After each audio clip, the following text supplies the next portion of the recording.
Hello, engineers. So let's try to solve this problem or sample problem taken from REE board examination. So yung problem natin is a certain galvanometer has a resistance of 100 ohms and required 1 milliampere for pulse scale deflection. In order to make this into a voltmeter reading 1 volt pulse scale, connect a resistance of. So sabi dito sa problem daw, yung galvanometer natin na may resistance coil or coil resistance na 100 ohms and pulse scale current na 1 milliampere, para maging voltmeter reading siya with 1 volt pulse scale, kailangan daw nating mag-connect ng isang resistance in series with the galvanometer. Okay? Or the resistance of the coil. So let's solve this problem using conventional solution. Since this is a voltmeter problem, so gagamit tayo ng voltage divider theorem. So yung formula natin dito is BFS is equal to R coil divided by R coil plus R series times BT. So yung BFS, ito yung voltage full scale natin or the voltage of the galvanometer. Tapos yung R coil, ito yung resistance ng galvanometer natin.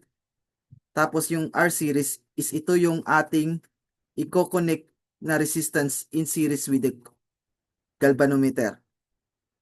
Times or the in series with the coil resistance which is 100 ohms. Times BT, so ito yung magiging pulse scale reading ng ating voltmeter.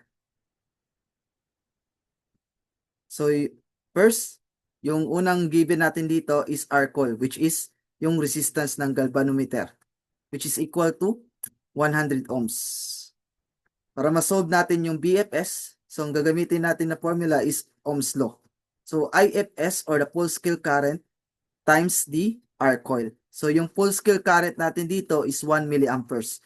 So this is equivalent to 0.001 times R coil natin na 100 ohms. So we have 0.001 times 100, that is equal to 0.1 volts. Since meron na tayong BFS, so pwede na natin gamitin tong formula na to. So BFS is equal to R coil all over R coil plus R series times BT.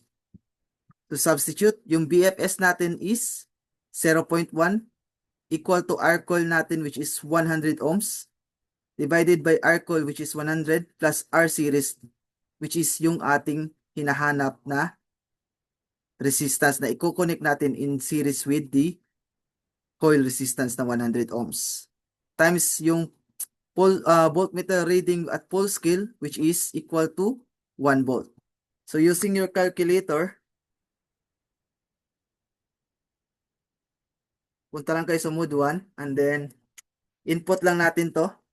0.1 is equal to 100 all over 100 plus R series natin. So let's assume this is variable X times yung BT natin which is 1. So using shift solve, then equal. So yung sagot natin or makukuha natin sagot dito is R series is equal to 900 ohms. So therefore, ito yung ating final answer. So I hope marami kayong natutunan sa video na to and maraming salamat sa panonood. See you next time.